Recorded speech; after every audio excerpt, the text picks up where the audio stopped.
howdy all you collector car fans out there. This is Jason, the owner and founder of Southern Bush Motorsports. And yes, you're seeing what you're seeing. I was contacted by somebody that their family member had passed away and they inherited these three very rare Mopars, and I'm bringing it to you. So all I can do is just pass along the information that I got. The first one was a 1970 440 automatic on the column bench seat Sublime Green Superbird. Now that Superbird does not look like the way it was in that picture that I showed. That was just a picture for you to understand what you're looking at. The car was painted black by the owner back in the late 70s. All these cars have been parked since the early 80s. Now this black Superbird was their pride and joy, and it was a show car. The car is sitting in a building with the other two cars that you're going to see. It looks like, from what I can see in the pictures, that the Superbird's never been taken apart. She did say that they took the wing off it, just so it wouldn't break. There's a fender tag for it. As far as I've been told, it is a numbers matching 440 car. It was repainted, but it's never been taken apart. Like I said, it's an automatic on the column. They painted it black because that's what the family member wanted. All of his cars are painted black. As you can see right there, it's on the registry, and the Superbird registry there at the bottom there. Okay, we're getting into.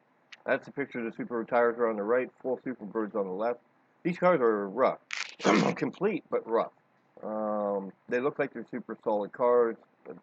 None of the cars look like they've been apart.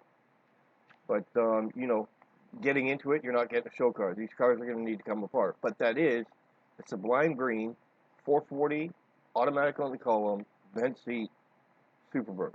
It's real. All the documentation's there. It is 100% real Superbird. That's the couple that were at a car show with the Superbird. They took a lot of pride in carrying it. Supposedly, when all these cars were parked, they were in show condition. The next car, well, this is a cool one. That's not the car. That's just an example of the car. It's a 1969 Dodge Charger 440 RT. But here's the kicker. It is an actual triple black factory sunroof car. You heard it. That would probably be one of the craziest things in the world that I've ever seen, but it is also a striped elite car, which automatically makes it, from what I understand, a one from one. It's a one of one car. It looks like the motor, she said, might have been switched out. She can't tell. She's not a car person, but she's just going by her memory because she drove around in this car. The motor was switched out, but there's a lot of stuff in the garage. She thinks that possibly the engine box, original engine box in the car.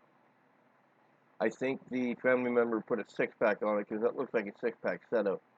But the car's complete. It's never been taken apart. There's a airbrush thing that was put on in the late 70s or something on the hood there. But the car's sitting the way it's sitting. That's what it looked like before they parked it. I think it was 85 or 86. It's kind of tough to prove that the fender tag was.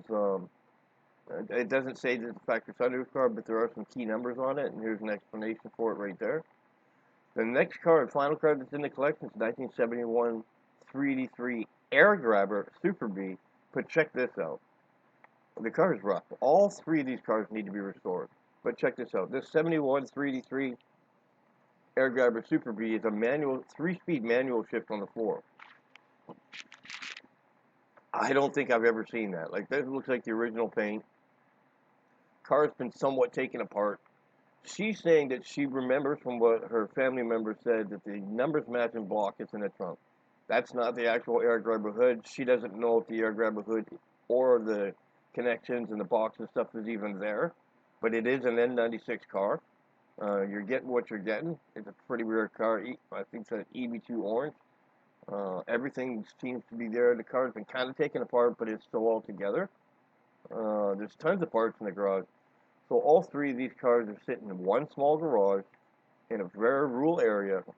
And I'm telling you, this is the deal of a lifetime. This isn't buy one, maybe buy two. You got to get all three of them. Now, my suggestion is if you're not interested in, say, this double tag 71 road, see the two fender tags right there. If you're not interested in one of the cars, sell it off to recoup what you got. But they kind of know what they got, but they kind of don't know what they got. So that's what you're getting. I cannot get involved in it because I have another company. I am retired. So you are looking at these cars for a finder's fee. just contact me and I'll let you know about everything going on.